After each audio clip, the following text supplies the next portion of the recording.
안녕하십니까? 안녕하십니까? 잘 지내셨어요? 네. 추워요? 더워요? 좋아요. 그래. 이 껐는, 끄진 않았죠? 그래. 덥거나 추우면 중간에 백미드 목자를 한번 쳐다봐요. 그게 사인이에요, 사인. 조절을 해달라는. 자, 오늘 말씀 제목은 너희는 이렇게 기도하라입니다. 말씀은 마태복음 6장 9절에서 6장 7절에서 15절입니다. 요절 마태복음 6장 9절과 10절을 함께 읽겠습니다. 9절 10절 시작. 그러므로 너희는 이렇게 기도하라. 하늘에 계신 우리 아버지여, 이름이 거룩히 여김을 받으시오며 나라가 임하시오며 뜻이 하늘에서 이루어진 것 같이 땅에서도 이루어지리라. 기도하겠습니다. 은혜로우신 주님, 이 시간 저희가 살아계신 성부, 성자, 성령 하나님께 예배드릴 수 있는 은혜와 특권을 주셔서 감사합니다. 이 예배를 통해서 주님을 기쁘시게 하게 도와주십시오. 또 주님께서 이 자리에 임재하셔서 우리의 예배를 받으시고 우리 각 사람을 만나주시고 우리의 많은 죄와 허물을 예수님의 피의 은혜로 용서해 주시고 하나님의 말씀을 깨닫고 은혜를 받도록 도와주시기를 기도합니다. 하나님의 말씀이 우리 영혼에, 우리 심령에 빛과 생명과 은혜와 능력이 되도록 도와주십시오. 예수님의 이름으로 기도하였습니다. 아멘. 오늘 말씀은 우리가 어떻게 기도해야 하는가, 예수님께서 직접 가르쳐 주신 기도에 관한 말씀입니다. 그래서 제목도 너희는 이렇게 기도하라 이죠. 그래서 우리가 오늘 말씀을 통해 우리가 어떻게 기도해야 하는가, 즉 우리의 기도의 대상은 누구고 또 우리는 무엇을 위해서 기도해야 하는가를 잘 배울 수 있기를 바랍니다. 그리하여 이 기도를 통해서 하나님과의 관계가 더욱더 친밀해지고 또 우리가 하나님의 백성다운 삶을 살 수 있기를 바랍니다. 7절과 8절을 함께 읽을까요? 7절, 8절. 7절을 우리 자매들이, 8절을 형제들이 읽겠습니다. 시작. 또 기도할 때 이방인과 같이 중언부언하지 말라. 그들은 말을 많이 하여야 들으실 줄 생각하느니라. 그러므로 그들을 본받지 말라. 구하기 전에 너희에게 있어야 할 것을 하나님 너희 아버지께서 아시느니라. 예수님은 우리가 기도할 때 이방인과 같이 중언부언하지 말라고 말씀합니다. 또 그리고 여기서 이방인과 같이라고 했는데, 이방인은 여호와 하나님 외에 다른 신을 섬기는 사람들을 가리킵니다. 오늘날 말한다면 불신자들, 그 중에서도 다른 신을 섬기는 자들을 가리킨다고 할 수 있겠죠. 당시 이방인들도 그들의 신에게 기도를 했습니다. 그러니까 우리가 기도하지만 우리만 기도하는 게 아니라 이방인들 역시 기도합니다. 그들의 신에게. 그런데 그 이방인들의 기도의 특징을 보면 한마디로 중언부언합니다. 여기서 중언부언이란 무슨 말이냐면 같은 말을 반복하는 것을 의미합니다. 그러니까 이방인은 기도할 때 같은 말을 반복함으로 말을 많이 합니다. 그게 이방인의 기도의 특징이었어요. 예를 든다면 열왕기상 18장 26절부터 28절을 보면 그 바알이 이제 이방인들의 신의 이름 중에 하나였는데, 바알을 섬기는 바알의 선지자들이 아침부터 낮까지 한 4-5시간 바알의 이름을 불러서 이렇게 바알이여 우리에게 응답하소서, 바알이여 우리에게 응답하소서 이렇게 중언부언합니다. 그러니까 아침부터 낮까지 한 4-5시간 몇 번을 말했겠어요? 그러면 한 수천 번, 만 번 이상을 했겠죠. 바알이여 응답하소서, 바알이여 응답하소서 이런 식으로. 그러나 역시 바알은 응답하지 않았습니다. 그러니까 이들은 계속해서 중언부언 말을 많이 해야 바알이 듣는다고 생각한 거죠. 혹시 졸고 있을지 모르니까 깨워야 하잖아요. 그래서 바알이여 우리 응답하소서 계속 그렇게 이제 기도하는 거예요. 그리고 사도행전 19장 34절을 보면 에베소 사람들도 당시 이제 아데미 신을 섬겼는데 이렇게 기도하죠. 그러니까 크다 에베소 사람의 아데미여, 이렇게 크다 에베소 사람의 아데미여, 이것을 사도행전을 보면 2시간 동안이나 반복해서 외치는 장면이 나와요. 그러니까 크다 에베소 사람의 아데미여라고 2시간 동안 계속 중언부언 말을 많이 합니다. 그리고 이방인들이 기도할 때 이렇게 중언부언 말을 많이 하는 것은 말을 많이 해야 그들의 신이 들을 것이라고 생각했기 때문입니다. 그런 생각 가운데 우리가 말을 많이 해야 우리 신이 들을 거다 생각하고 중언부언 말을 많이 한 거죠. 그러나 예수님께서는 제자들에게 기도할 때 너희는 이방인과 같이 중언부언하지 마라, 또 이방인들을 본받지 말라고 말씀해요. 왜 그럴까요? 왜냐하면 우리 하나님 아버지께서는 이방 신과는 달리 우리가 구하기도 전에 우리에게 있어야 할 것, 우리에게 무엇이 있어야 하는가, 우리에게 무엇이 필요한가를 잘 아시기 때문입니다. 그러니까 말을 해야만 아는 거 아니에요. 하나님은 우리에게 무엇이 필요한가, 우리에게 무엇이 있어야 하는가를 우리가 굳이 이야기하지 않아도 잘 아는 거죠.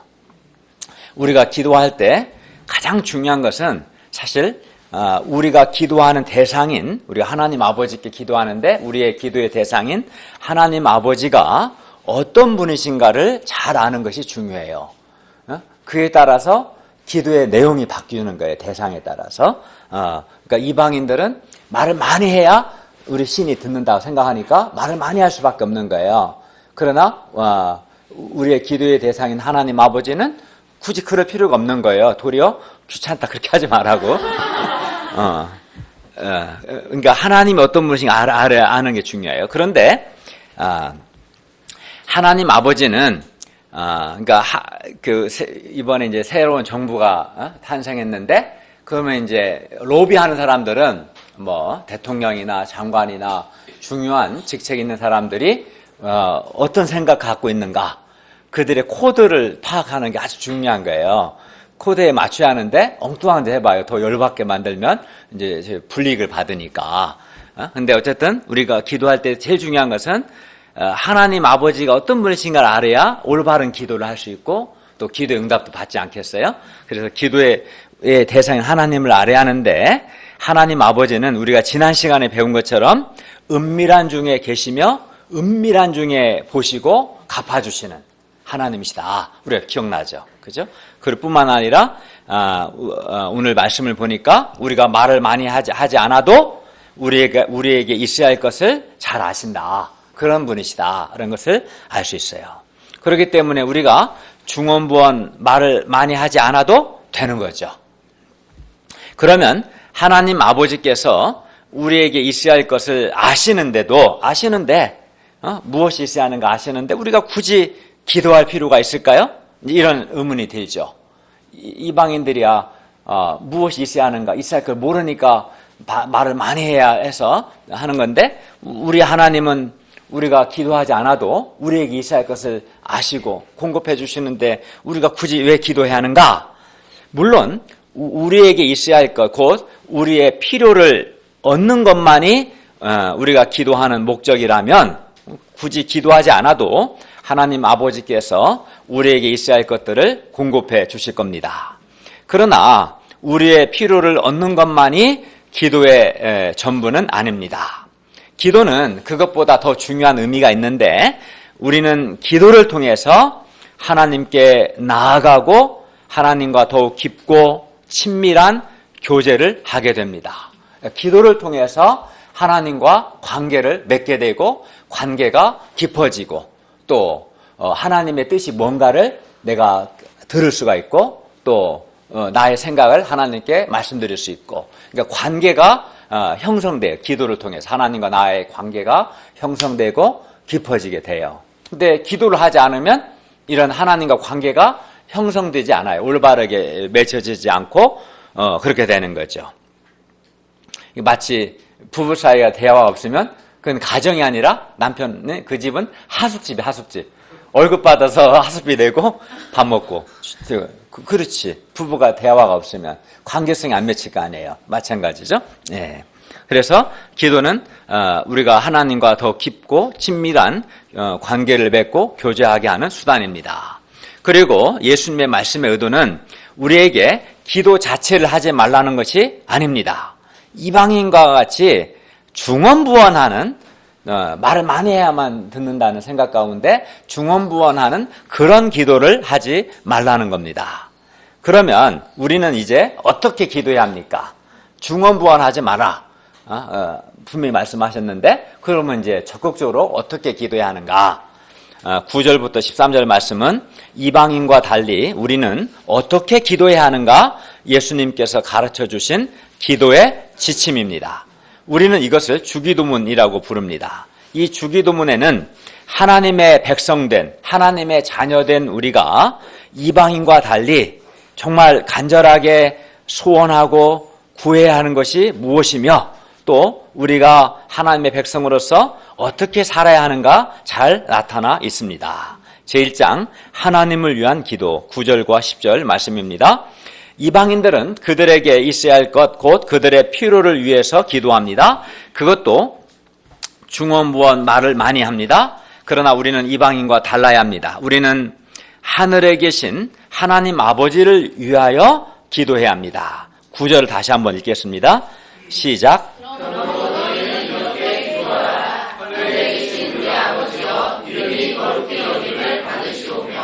예, 아까 말씀드린 것처럼 기도할 때 가장 중요한 것은 기도의 대상을 잘 아는 거예요.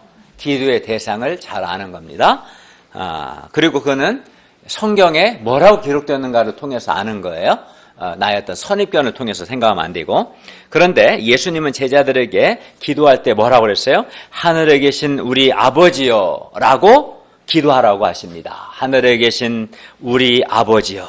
그러니까 우리의 기도의 대상은 누굽니까? 하늘에 계신 우리 아버지십니다. 세상의 그 어떤 종교도 자기들의 신을 가리켜서 아버지여라고 부르지는 않습니다. 유대인들도 하나님께 대한 거룩한 두려움 때문에 하나님을 가리켜 하늘에 계신 우리 아버지여라고 부르지 못했어요. 그러나 예수님은 제자들에게 하나님을 가리켜 하늘에 계신 우리 아버지여라고 부르라 말씀합니다. 따라서 하나님과 제자들, 신자들의 관계는 아버지와 자녀의 관계이며 기도는 자녀된 우리가 하늘에 계신 우리 아버지께 구하는 것입니다. 이것을 먼저 알아야 합니다. 기도는 자녀인 내가 하늘에 계신 우리 아버지께 구하는 것이다 를 알아야 돼요. 그러면 하늘에 계신 우리 아버지는 어떤 분이십니까? 물론 우리는 땅에도 아버지가 있죠. 흔히 말하는 아빠가 있죠. 아빠가. 그죠? 땅에 있는 아빠하고 하늘에 계신 아버지는 다릅니다. 자꾸 아빠에 대한 경험이 안 좋은 사람은 그걸 하나님께 투사하는데 그러면 안 되고, 하늘에 계신 우리 아버지는 어떤 분이신가를 성경에 기초해서 정확하게 알아야 돼요. 먼저, 하늘에 계신 우리 아버지는 창조주 하나님이십니다. 또, 로마 4장 17절에 보면, 하늘에 계신 우리 아버지는 죽은 자를 살리시며 없는 것을 있는 것으로 부르시는 전능하신 하나님이십니다.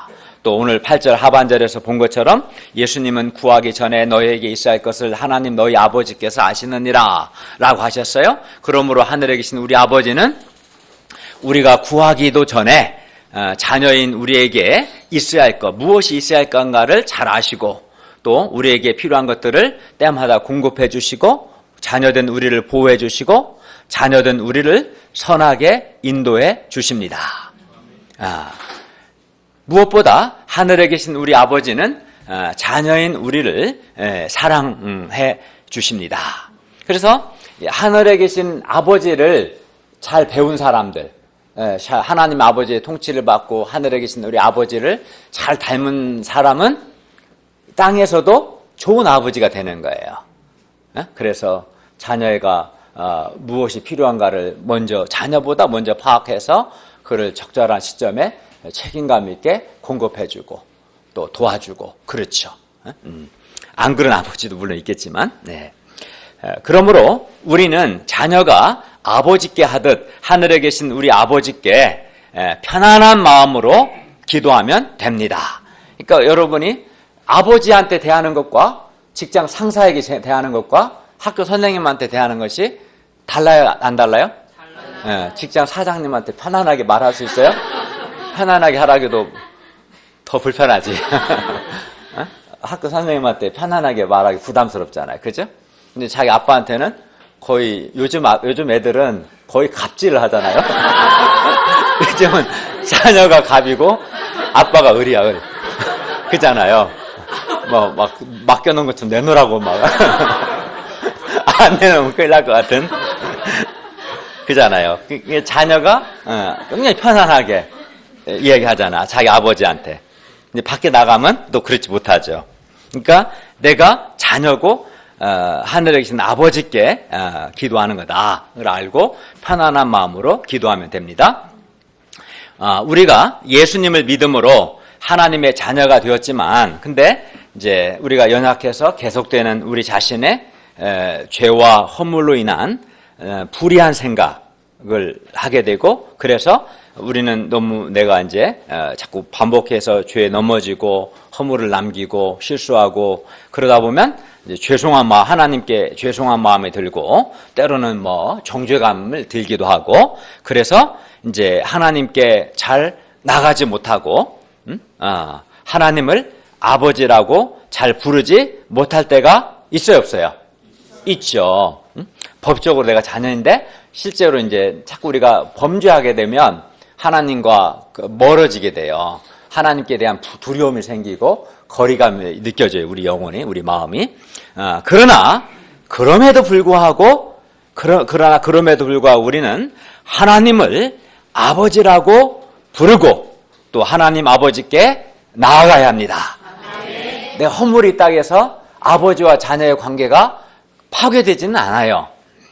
왜냐하면 요한복음 1장 12절에 의하면 하나님께서 예수님을 영접하는 자, 곧 예수님의 이름을 믿는 자들에게는 하나님의 자녀가 되는 권세를 주셨기 때문입니다.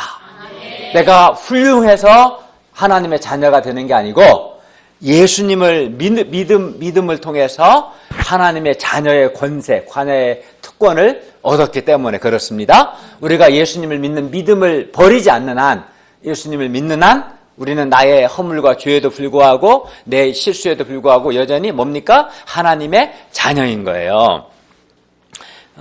하나님은 우리의 아버지가 되시기 때문에 자녀인 우리는 하나님 아버지의 사랑을 확신하고 또 하나님 아버지께 무슨 부탁이든지 할 수가 있고 또 어떤 고민이나 어떤 아픔도 다 기도를 하는 가운데 털어 놓을 수 있습니다. 다 말할 수 있어요. 오늘 어떤 일이 있었고 어떤 놈이 나를 열박했고 다 얘기할 수 있는 거예요. 또 내가 뭐가 필요하고 하나님 어떤 점이 나에게 도움이 필요하고 아버지에게 말하듯이 다 털어놓을 수 있는 거예요. 자녀가 아버지에게 하듯 우리가 하늘에 계신 우리 아버지께 기도할 수 있기를 바랍니다. 이건 기도할 수 있다는 건 놀라운 특권인 거죠. 이 특권을 사용하시길 바랍니다. 이 특권을 사용하는 법을 배우기를 바랍니다. 가만히 있지 말고 말씀을 이렇게 듣는 것도 중요하지만 내가 자녀란 사실을 알고 아버지께 하듯 편안한 마음으로 때마다 기도하는 것을 잘 배울 수 있기를 바랍니다. 그러면 이제 우리는 하늘에 계신 우리 아버지를 위해서 구체적으로 무엇을 기도해야 할까요? 9절과 10절은 그걸 말씀합니다. 9절과 10절을 한 번 더 읽겠습니다. 시작.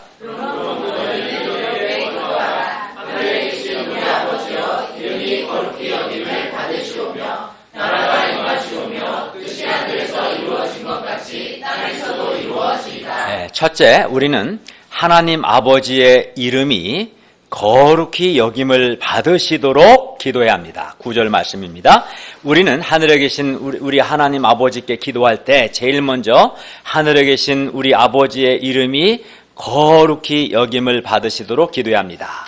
우리는 하나님의 이름, 곧 여호와라는 이름이 세상 어떤 이름과도 구별되고 그러니까 하나님의 이름이 거룩히 여김을 받는다는 말은 하나님의 이름이 높임을 받고 찬송과 영광을 받으시도록 기도해야 한다는 것을 의미합니다. 하나님의 이름이 거룩히 여김을 받는다는 것은 사람들을 통해서 하나님의 이름이 높임 받고 찬송 받으시고 영광 받으시도록, 제자는 아버지의 이름이 모든 피조물 위에 모든 사람들 가운데서 하나님 아버지의 이름이 찬양을 받으시고 높임을 받으시기를 간절히 열망해야 합니다. 그러니까 기도라는 것은 그냥 기계적으로 기도하는 게 아니고, 기도라는 건 이런 거예요. 내가 기도한다는 것은 그것을 소원하고 그것을 열망한다는 의미죠. 기도한다는 것은. 또 그것을 내가 기도한다는 것은 삶 속에서 그것을 추구하며 그런 삶을 살겠다는 거예요. 그러니까 기도는 내 마음의 소원과 열망, 또 나의 삶과 일치하는 거죠. 그러니까 소원과 열망 없이 기도하면 그는 알파고죠, 알파고. 기계지, 기계. 그잖아요. 사람은 그럴 수 없어요. 내가 마음에 소원하는 것, 간절히 열망하는 것을 기도로 표현하는 거죠. 그러니까 아버지의 이름이 거룩히 여김을 받으시도록 기도하라는 것은, 예수님이 그렇게 말씀하신 것은 아버지의 이름이 거룩히 여김을 받으시는 것을 네 마음에 간절히 소원하고 열망하라는 의미고, 또 기도할 뿐만 아니라 실제로 그런 삶을 살기 위해서 힘쓰고 애쓰고 노력하라는 그런 의미로 말씀하는 거예요. 그래서 기도란 내 간절한 마음의 소원과 열망이며 동시에 그러한 삶을 살고자 하는 마음의 실제적인 결단이다라고 할 수 있을 겁니다. 아멘. 세상에는 많은 이름들이 있고 또 우리 각자의 이름도 있습니다. 그러나 우리는 물론 본성적으로 내가 누군가에게 칭찬받고 인정받고 높임받는 것을 원할 겁니다.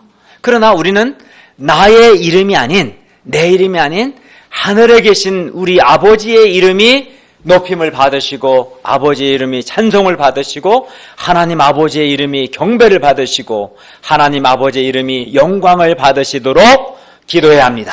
아멘. 왜냐하면 하늘에 계신 우리 아버지는 모든 피조물들의 창조주가 되시기 때문입니다. 아멘. 그러므로 우리는 먼저 하늘에 계신 우리 아버지의 이름을 내가 먼저 높이고 찬송하고 감사하고 영광을 돌리고자 하는 소원을 가지고 내가 그런 삶을 살고 또 그렇게 기도해야 합니다. 그리고 다른 사람들 역시 그렇게 하도록 하나님 아버지에 대해서, 하늘에 계신 아버지에 대해서 하나님 아버지가 어떤 분이신가를 가르쳐야 합니다. 둘째, 하나님의 나라가 임하시도록 기도해야 합니다. 10절 상반절입니다. 여기서 나라는 물론 하나님 나라죠. 그리고 하나님의 나라는 하나님의 통치, 하나님의 다스림을 의미합니다.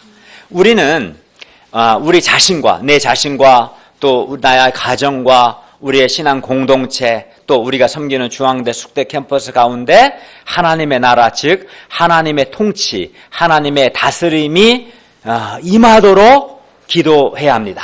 예수님 그걸 위해 기도하라. 그러니까 하나님의 이름이 높임받고 찬송받고 영광 받으시도록 기도하고 하나님의 나라, 즉 하나님의 통치가 너 자신과 가정과 또 캠퍼스와 신앙 공동체 가운데 임하도록 기도하라고 말씀하셨어요.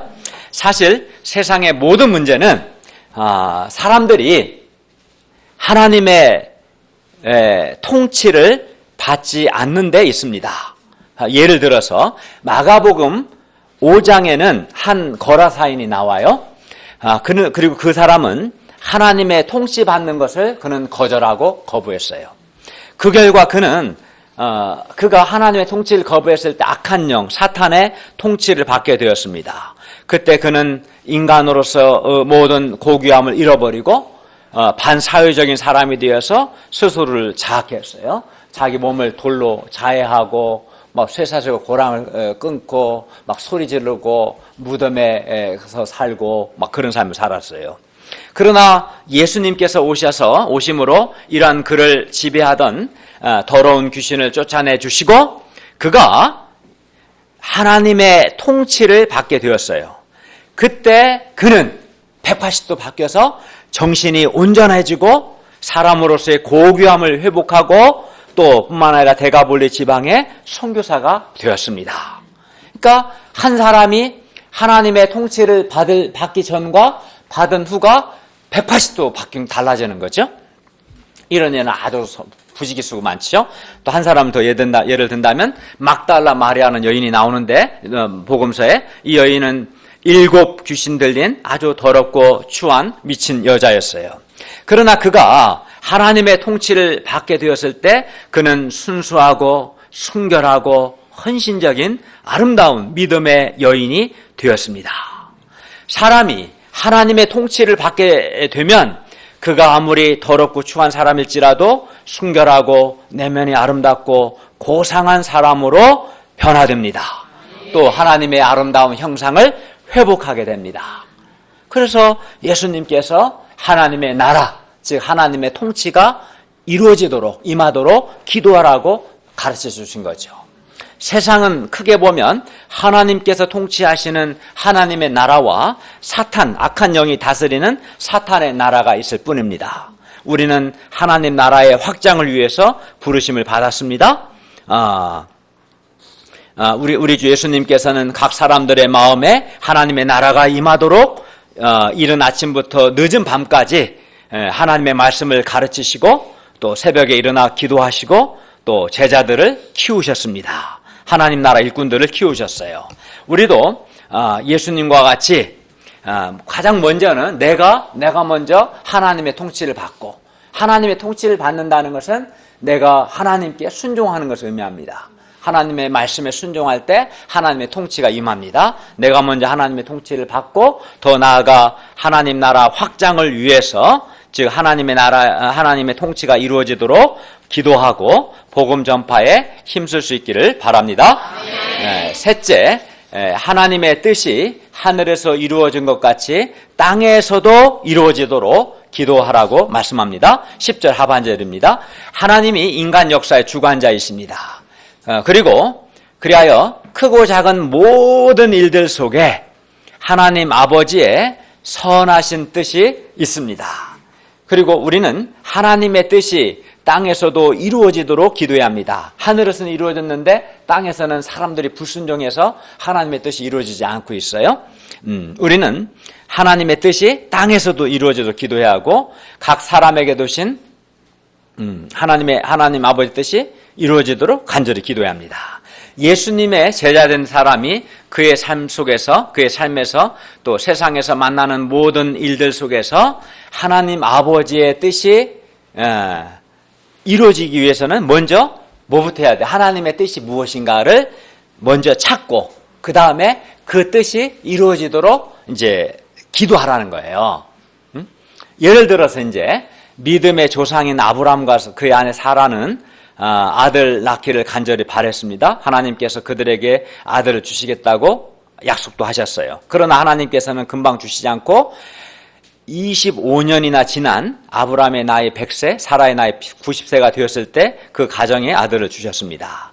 그리고 거기에는 그 일을 통해서 하나님 아버지의 이름을 드러내고 어떤 이름? 하나님이 전능하시다는 그 하나님의 이름을 드러내고 아브라함과 사라의 마음 가운데 하나님 아버지의 약속을 믿는 믿음을 가르치시고자 하는 하나님의 뜻이 있었습니다. 아마 막 금방 주셨으면 그렇게 하나님의 이름이 드러나고 또 약속을 믿는 믿음을 그들이 배우지는 못했을 겁니다. 그리고 또 그들로 하여금 하나님은 죽은 자를 살리시며 없는 것을 있는 것으로 부르시는 전능하신 하나님이심을 믿게 하려는 또 뜻이 있었습니다. 그러므로 이제 아브라함과 사라 입장에서는 아들을 위해서 기도해야 했지만 그보다 먼저 그들을 향한 하나님 아버지의 뜻을 알고 그 뜻이 이루어지도록 또 기도해야 했던 것이죠. 우리에게도 직장에서든지 가정에서든지 학교에서든지 우리에게 두신 하나님 아버지의 뜻이 있을까요, 없을까요? 있어요. 우리 평상시 별로 그 생각 안 하고 살죠. 하나님 나에게 두신 이 사건에 두신 하나님 아버지의 뜻이 뭘까? 그 생각 별로 하지 않아요, 사람들이. 그러나 우리에게도 가정에서든 직장에서든 교회에서든 어디에서든 캠퍼스에서든 우리 각 사람에게 두신 하나님 아버지의 뜻이 있는 거예요. 그렇지 않겠어요? 그러나 우리는 하나님 아버지의 뜻에 별로 관심이 없거나 또는 하나님 아버지의 뜻보다는 나의 뜻이 우리의 뜻이 이루어지기를 바랍니다. 그리고 우리의 뜻, 내가 바라는 것이 이루어지지 않는 것 같을 때 우리는 힘들어합니다.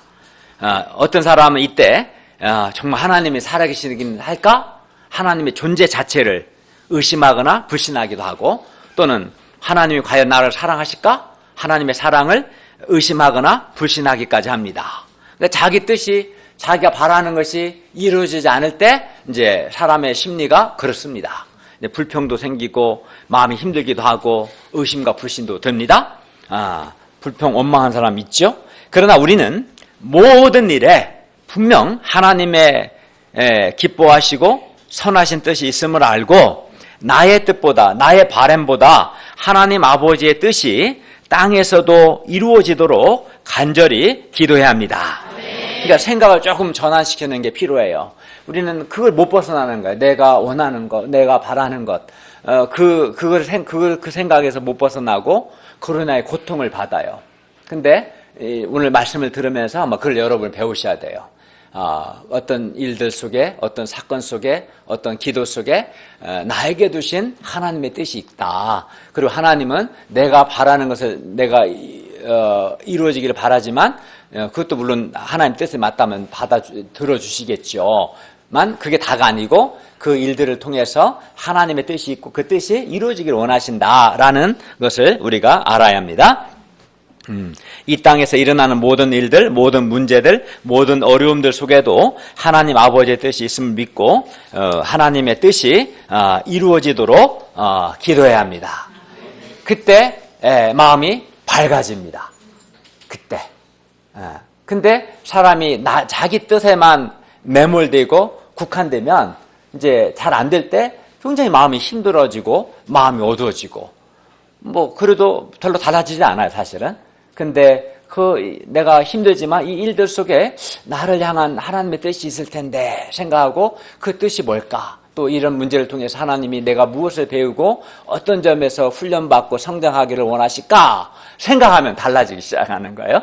그게 또 이루어져야 나의 바라는 것도 이루어지는 거예요. 저는 이런 체험들을 많이 했어요. 우리가 새벽마다 또 모임마다 또는 개인 기도 때 선교사님들과 또 말씀 역사와 또 우리가 돕는 형제 자매들을 위해서 기도하는 것은, 우리가 돕는 학생들 또 우리가 돕는 양들과 또 캠퍼스에 하나님의 이름이 거룩히 여김을 받으시고 하나님의 나라가 임하고 하나님의 뜻이 이루어지도록 하기 위해서입니다. 그걸 위해서 우리가 기도하는 거죠. 우리가 주일 예배 초청과 또 캠퍼스 전도와 또 여름수학 역사를 포함해서 복음 역사 섬기면서 많은 기도를 하고 있는데, 그 기도들은 결국은 뭐예요? 하늘에 계신 우리 아버지의 이름이 거룩히 여김을 받으시고 하나님의 나라가 각 사람에게 이루어지고 하나님의 뜻이 이루어지기를 간절히 바라기 때문입니다. 아멘. 그런 기도 제목이 이루어질 때 하나님의 이름이 거룩하게 되고 뜻이 이루어지게 되고 하나님 나라가 각 사람에게 임하게 될 겁니다. 그리고 우리가 이렇게 하나님 아버지의 이름과 하나님 아버지의 나라, 하나님의 뜻을 위해서 간절히 기도하고 또 우리 마음과 우리 시간을 드릴 때, 또 내 진심을 드릴 때 하나님 아버지와 우리의 관계가 더욱 친밀해지고 더욱 깊어질 겁니다. 그러므로 우리가 하늘에 계신 우리 아버지의 이름과 아버지의 나라와 아버지의 뜻을 위해서 간절히 기도하고, 또 실제로 우리의 마음과 시간과 물질을 들여서 섬길 수 있기를 기도합니다. 이제 제2장 우리를 위한 기도 11절에서 15절 말씀입니다. 첫째, 오늘 우리에게 일용할 양식을 주시옵고, 11절 말씀입니다. 예수님은 가장 먼저 일용할 양식을 주시도록 기도하라 말씀하셨습니다. 이 기도는 기도이면서 동시에 하나님 아버지에 대한 우리의 믿음의 고백이요 신뢰라고 할 수 있습니다. 왜냐하면 하나님 아버지는 우리에게 날마다 일용할 양식 주시기를 기뻐하시며, 또 우리 생명에 대해서, 나의 장래에 대해서, 나의 먹고 사는 문제에 대해서 우리를 책임지시는 우리 아버지가 되시기 때문입니다. 그러니까 일용할 양식을 위하여 기도하라는 것은 뭐가 전제가 되냐면, 하나님께서 일용할 양식이란 말을, 우리 먹고 사는 문제잖아요. 나의 먹고 사는 문제를 해결해 주시고 도와주시고 책임지신다는 그런 믿음이 전제되어 있는 거죠. 하나님은 우리의 먹고 사는 문제에 있어서 우리 아버지가 되십니다. 그러므로 우리는 이렇게 기도할 수 있죠. 하늘에 계신 우리 아버지여, 오늘 우리에게 일용할 양식을 주시옵소서.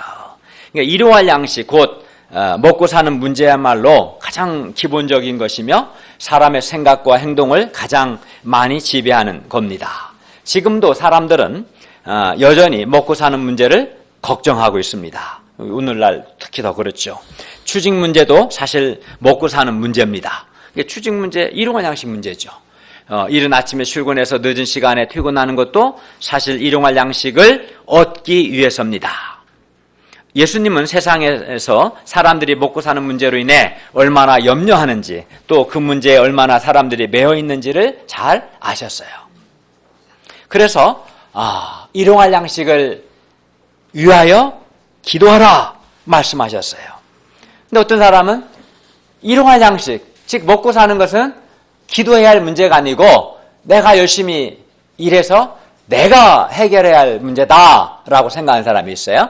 기도하지 않고. 근데 하나님은 그렇지 않습니다. 일용할 양식을 위하여서 일용할 양식을 주시도록 기도하라고 말씀하십니다. 그러니까 우리 힘으로 해결하려고 하지 말고 기도하라. 그리고 이 말씀 속에는 하늘에 계신 아버지께서 일용할 양식을 주신다는 것이 전제되어 있습니다. 그러므로 우리는 아주 담대하게 확신을 가지고 일용할 양식을 위해서 기도할 수 있습니다. 왜냐하면 이것은 하나님의 뜻에 맞는 거예요. 과연 주실까? 이 기도를 하나님이 기뻐하실까? 그런 생각할 필요가 없죠. 예수님이 그렇게 기도하라고 시키신 거예요. 일용할 양식을 주시도록 기도하라. 하나님이 너희에게 일용할 양식을 주신다. 그런 전제하에 그렇게 기도하라고 말씀하셨어요. 그러니까 일용할 양식을 위해서, 즉 먹고 사는 문제를 위해서 우리가 확신 있게 담대하게 기도할 수 있는 겁니다. 그런데 예수님은 우리가 기도할 때 나에게가 아니라 우리에게 일용할 양식을 주시도록 기도하라고 말씀하셨습니다. 따라서 우리는 우리라는 이 공동체 의식을 가지고 동역자들의 일용할 양식, 곧 동역자들의 먹고 사는 문제를 위해 기도해야 합니다. 우리라는 공동체를 위해서 기도하지 않고 나의 일용할 양식 문제 해결만을 위해서 기도하는 것은 잘못된 거예요. 우리에게, 우리 공동체의 일용할 양식 문제를 위해서 기도해야 합니다. 그런데 우리는 또 우리에게 일용할 양식이 아니라 일용하면 하루 쓸 양식이죠. 이 아니라 30년의 양식이 있으면 좋겠다 생각합니다. 그러면 30년 동안은 양식 걱정 없이 살 수 있을 것이다 생각합니다. 그러나 30년의 양식이 주어지면 그 사람은 마음이 더 이상 하나님을 의지하지 않게 되고 하나님을 찾지도 않게 되어서 마음이 부패하기 쉽습니다. 사람 마음이 그래요. 쌓아둔 양식이 많으면 그 양식을 의지하게 돼요. 하나님을 의지하는 게 아니라. 쌓아둔 것이 별로 없는 사람은 의지할 것이 없기 때문에 살아계신 하나님을 의지하게 돼요. 그래서 날마다 양식 문제를 가지고 하나님을 의지하도록 일용할 양식을 위하여 기도하라고 말씀하셨던 겁니다. 즉 우리가 날마다 하나님을 의지해서 살라는 겁니다. 여기서 우리는 일용할 양식 문제를, 굉장히 일용할 양식 문제는 중요한 거예요. 먹고 사는 문제니까. 이거는 취업 문제죠. 쉽게 대학생들에게 생각하면 이 일용할 양식 문제를 어떻게 해결해야 하는가 우리가 분명히 배울 수 있습니다. 예수님은 우리에게 일용할 양식을 주시옵고라고 기도하라고 말씀하셨습니다. 그러므로 우리는 일용할 양식을 인간적인 방법이 아닌, 그러니까 나의 의지와 성실, 나의 노력만으로 해결하는 그런 인간적인 방법이 아닌 하나님께 기도함으로, 하나님께 기도한다는 것은 곧 하나님을 의지하는 방법으로 일용할 양식 문제를 해결해야 합니다. 엘리야는 사르밧 과부와 까마귀가 열왕기상을 보면 까마귀를 통해서 일용할 양식을 주시는 하나님을 깊이 만나고 하나님께 대한 믿음을 체험했어요. 그러니까 사르밧 과부는 굉장히 가난했는데 그 가난한 과부를 통해서 하나님이 엘리야에게 일용할 양식을 주셨고, 그 기억력이 안 좋은 까마귀를 통해서 하나님이 양식을 주셨어요. 그러니까 인간적으로는 도저히 불가능한 가운데 하나님이 몇 년 동안 엘리야를 먹이셨고, 엘리야는 이 과정을 통해서, 이 일용할 양식을 얻는 과정을 통해서 하나님을 체험했어요. 그리고 일용할 양식을 주시는 하나님을 믿는 이 믿음이 기초가 되어서 그는 나중에 죽은 아이를 살려냅니다. 기도함으로. 또 범죄한 백성들의 죄에 도전하기도 했습니다. 그러니까 일용할 양식을 구하는 믿음이 기초가 된 거죠. 일용할 양식을 위하여 기도할 때 우리는 물질 문제로 염려하지 않을 뿐만 아니라 더 나아가서 일용할 양식을 주시는 하나님을 체험하고 하나님께 대한 믿음을 가질 수 있습니다. 그리고 이 믿음으로 복음 역사도 섬길 수 있습니다. 그러니까 일용할 양식을 구하는 믿음은 굉장히 가장 기초적인 믿음이에요. 그러니까 하나님이 나에게 일용할 양식 주신다는 믿음이 있고 믿음으로 기도하고 또 일용할 양식을 주시는 하나님을 체험하는 사람은 먹고 사는 문제에 대한 염려를 극복할 수 있고, 또 뿐만 아니라 이 믿음의 기초에서, 이 믿음의 기초하에서 실제 삶도 믿음으로 살고 복음 역사도 믿음으로 섬길 수 있습니다. 그러므로 우리가 일용할 양식을 위하여 기도하는 것, 즉 하나님을 의지함으로 일용할 양식을 해결하는 것은 매우 중요합니다. 둘째, 우리가 우리에게 죄 지은 자를 사하여 준 것 같이 우리 죄를 사하여 주시옵고 12절과 14, 15절 말씀입니다. 우리는 연약해서 날마다 죄에 넘어집니다. 그리고 죄에 넘어질 때 죄책감, 정죄감, 심판에 대한 두려움이 우리 영혼을 짓누릅니다. 그리하여 우리가 하나님께 죄를 용서받지 않고서는 우리는 무엇을 해도 마음에 평화가 없습니다. 죄 사함, 죄 용서는 우리 영혼에 없어서는 안 될 것입니다. 죄 사함을 받아야, 하나님께 죄를 용서받아야 우리 영혼은 비로소 평안과 기쁨과 자유함과 행복을 누릴 수 있습니다. 따라서 우리는 우리 죄를 사하여 주시도록, 우리의 죄를 용서해 주시도록 하나님께 기도해야 합니다. 첫째, 근데 이제 예수님께서 그런데 하나님께 죄 용서를 빌기 전에 우리는 나에게 죄 지은 다른 사람을 먼저 용서해야 한다 라고 말씀합니다. 그러니까 하나님께 나의 죄 용서를 위하여 기도하기 전에 나에게 잘못한 다른 사람을 내가 먼저 용서해야 한다고 말씀합니다. 12절을 한번 읽어볼까요? 12절 시작. 우리가 우리에게 죄 지은 자를 사하여 준 것 같이 우리 죄를 사하여 주시옵고.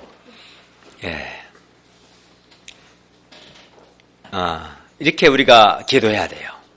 12절 말씀처럼 그냥 무조건 우리 죄만 사하여 주시옵고 라고 이기적으로 우리가 기도하면 안 됩니다. 그러니까 우리가 우리에게 죄 지은 자를 사하여 준 것 같이 우리 죄를 사하여 주시옵소서, 이렇게 기도해야 돼요.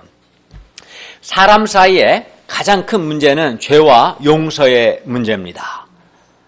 사람이 다른 사람과 관계성을 맺고 부대끼며 살다 보면 원치 않게 피해나 상처를 주기도 하고 또 받기도 해요. 주기도 하고 받기도 합니다. 상처, 또 피해, 고통을 이로 인해 사람 사이에 억울함, 마음 또는 마음의 상처 또는 분노가 생기게 되고 또 용서하지 못한 것으로 인한 고통이 있습니다. 그렇죠? 사람 사이에 살다 보면 다른 사람에게 내가 상처 줄 수도 있고 손해와 피해를 줄 수도 있고 또 내가 받을 수도 있고, 그래서 이제 내가 상처와 고통과 손해를 입으면, 피해를 입으면 화가 나죠. 상처받은 마음이 되고 억울하기도 하고 분하기도 하고 그럴 수 있죠. 그런데 이제 우리는 생각해보면 자기중심적이어서 내가 상처받고 다른 사람에게 내가 상처받고 다른 사람에게 내가 고통받고 다른 사람 때문에 내가 피해를 입은 것만 생각하는 경향이 있어요. 그러나 사실 생각해 보세요. 사실 나는 다른 누구에겐가는 내가 피해자가 아니라 내가 가해자가 될 수 있는 거예요. 내가 다른 사람에게 말을 함부로 해서 행동을 함부로 해서 상처를 줄 수 있고 그의 마음에 고통을 줄 수 있고 그에게 피해를 입힐 수도 있었던 거예요. 그걸 또 생각해야 하는데 사람들이 굉장히 자기중심적이었고 내가 다른 사람한테 아픔을 준 건 별로 생각을 안 하고 내가 다른 사람들로부터 상처받은 거, 아픔 받은 것만 생각하는 경향이 있어요. 그죠? 그리고 우리 모두는 또 하나님께 범죄했기 때문에 하나님의 마음에 상처와 고통을 주었다는 것을 또 알아야 합니다. 이걸 아는 사람은 그러니까 내가 피해자만이 아니라 내가 누구에겐가는 가해자였고 또 내가 하나님께 범죄해서 하나님의 마음을 아프게 했다는 것을 아는 사람은 어때요? 억울한 마음이 좀 사라지겠죠. 또 다른 사람을 용서하고자 하는 마음이 생겨요. 그러니까 자기중심적인 사람은 용서를 못하는 이유가 자기는 상처받고 피해받은 것만 생각하는 거지. 실상은 객관적으로 보면 더 많은 상처와 더 많은 고통과 더 많은 아픔을 주고도 남한테 천이라는 상처와 고통과 아픔을 주고 자기는 10밖에 안 받았는데 그 10 받은 것만 생각하는 얼마나 잘못돼요. 우리가 그렇지 않다는 것을 내가 피해자만 아니라 내가 가해자일 수 있었다는 것을 기억하는 것이 필요합니다. 우리가 다른 사람과 관계성을 맺고 더불어 살아가려면 반드시 서로 용서하는 것을 배워야 합니다. 용서를 배우지 않으면 결코 더불어 함께 살아갈 수 없어요. 용서하지 않으면 사실 용서하지 못하면 우리는 마음에 상처와 분노를 갖고 살아가게 되고 그 용서하지 못하는 마음은 사실은 다른 사람이 아닌 우리 자신의 마음과 영혼을 황폐화시키고 또 파괴시킵니다. 생각해 보세요. 용서하지 않고 더불어 같이 살 수 있어요? 막 서로 말은 안 해도 상처와 미움과 분노 속에서 올바르게 못 살죠. 예수님은 우리가 다른 사람의 잘못을 용서하는 것이 아주 중요하기 때문에 이것에 대해서는 반복해서 말씀해요. 다른 기도는 한 번만 말씀하셨는데 우리가 우리에게 죄 진 자를 사하여 준 것이 우리 죄를 사하여 주옵소서. 이 기도는 반복해서 말씀해요. 그만큼 중요하기 때문에 14, 15절을 보세요. 우리가 다른 사람의 잘못을 용서하면 하늘에 계신 우리 아버지께서도 우리 잘못을 용서하시지만 우리가 다른 사람의 잘못을 용서하지 아니하면 하늘에 계신 우리 아버지께서도 우리 잘못을 용서하지 않으십니다. 그럼 어떻게 되겠어요? 그러니까 적어도 내가 하나님께 용서를 받기 위해서라도 나도 다른 사람, 나에게 잘못한 다른 사람을 용서해야 한다는 거예요. 그만큼 우리가 다른 사람의 잘못을 용서하는 것이 아주 중요해요. 또 제가 말씀드린 것처럼 우리는 좀 자기 정신을 좀 차려야 돼요. 정신 차리고 자기중심성을 벗어나야 돼요. 죄인들을 쫙 분석해 보면 특징이 본인이 다른 사람한테 상처 주고 아픔 준 거, 피해 준 것은 별로 생각을 안 해요. 자기 때문에 남들이 고통받고 상처받고 억울하고 자기가 상처받은 것만 생각하는 그게 죄인들의 특징이에요. 죄인들의 특징. 나도 상처받은 거 있겠지만 나도 누구인가는 말할 수 없는 고통스러운 고통을 주고 말할 수 없는 억울함을 입히고 그 사실을 좀 기억하고 용서를 해야 하고 또 이제 상처 주지 않고자 노력해야겠죠. 그것이 굉장히 중요합니다. 그게 성경이 말씀하는 거예요. 그러면 더불어 살아갈 수 있고 인간관계가 그렇게 힘들진 않아요. 셋째, 우리를 시험에 들게 하지 마시옵고 다만 악에서 구하시옵소서. 13절 말씀입니다. 우리는 이 기도를 통해서 세상에는 악이 존재한다는 것과 우리는 시험에 들 수 있다. 시험에 든다는 말은 죄의 유혹에 넘어진다라는 의미예요. 이걸 알아야 돼요. 예수님이 시험에 들게 하지 마시옵고 악에서 구하시옵소서라고 기도하라고 말씀하신 것은 우리가 시험에 든다. 우리가 죄의 유혹에 넘어진다는 것이 전제되어 있는 거예요. 우리는 이 기도를 통해서 세상에는 악이 존재한다 라는 것과 우리는 시험에 들 수 있다, 죄의 유혹에 넘어질 수 있다는 걸 알게 됩니다. 세상에는 사탄의 존재, 악한 영의 존재가 분명히 있습니다. 그리고 이 악의 존재가 우리를 유혹하고 삼키려고 합니다. 악은 모든 수단을 다 사용해서 우리를 악의 사탄의 종으로 만들려고 합니다. 사탄은 첫사람, 창세기를 보면 첫사람인 아담과 하와를 시험에 들게 했고 지금도 여전히 많은 사람을 시험에, 죄의 유혹에 넘어지게 하고 있습니다. 그런데 우리 자신은 악의 세력 앞에서 연약합니다. 그렇기 때문에 우리는 겸손하게 내가 연약함을 인정하고 하나님께 우리를 시험에 들게 하지 마시옵고 악으로부터 보호해 주시도록 겸손히 간절히 기도해야 합니다. 아멘. 간절히 기도해야 돼요. 특히 우리는 세상 욕심, 우리가 들기 쉬운 시험이 뭡니까? 세상 욕심, 정욕, 상대주의, 불신, 인간적인 생각, 교만, 이외에도 많은 시험이 있죠. 이러한 사탄의 시험으로부터 우리를 지켜주시도록 하나님께 간절히 기도해야 합니다. 아멘. 기도하지 않으면 이런 시험에 들게 돼요. 죄의 유혹에 넘어집니다. 저는 목자 생활하면서 지난 근 20년 이상 계속 기도하고 있습니다. 매일 시험에 들지 않도록 기도해야 돼요. 자신의 연약함을 겸손하게 알고, 예를 들어 기도하지 않는 사람은 예를 들어 세상 욕심이라는 시험에 들어, 사탄은 시험에 들어 하나님을 섬기지 않는 사람, 또 정욕의 시험에 들어 영혼의 순결과 거룩함, 또 스피릿을 잃어버린 사람, 상대주의의 시험에 들어 신앙의 절대성과 신앙의 생명력을 잃어버린 사람, 불신에 빠져서 믿음을 잃어버린 사람들, 교만의 시험에 들어 교만해진 사람들이 우리 주위에 얼마나 많습니까? 사람은 연하 시험에 들 수 있어요. 그래서 시험에 들지 않도록 기도해야 돼요. 예를 들어 교만한 사람 잘 몰라요? 혹시 여러분 가운데 자기를 크게 여기거나 내 생각이 오라, 자기 확신이 강한 사람들은 이미 교만의 시험에 들었을 가능성이 높습니다. 겸손한 사람은 하나님 앞에서 늘 자기를 돌아보고 내가 틀릴 수 있다는 걸 알고 겸손하게 배우려고 하거든요.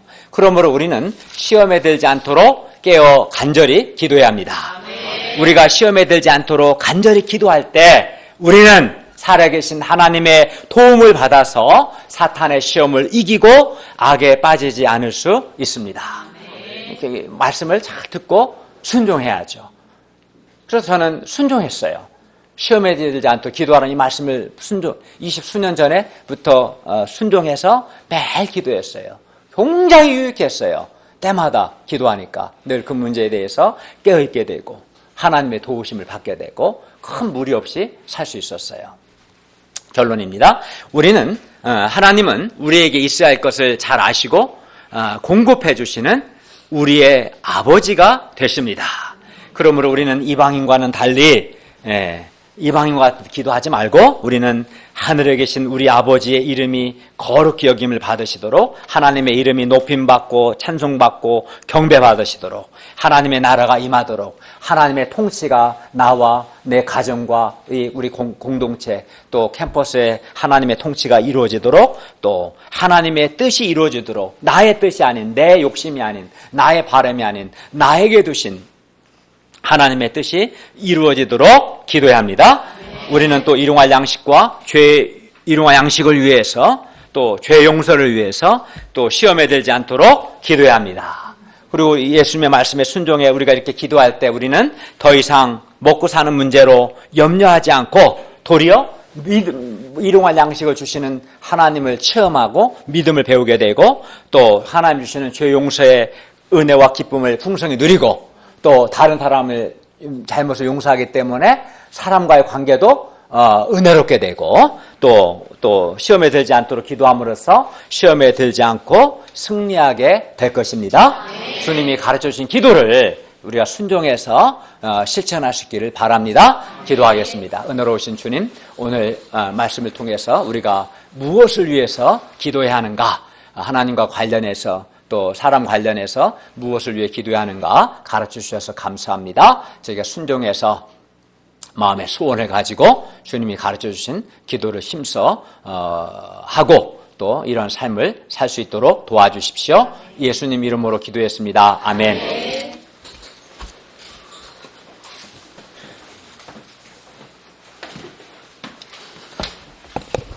이 시간에는 찬송가 365장을 부르시는 가운데 준비하신 헌금을 드리시겠습니다.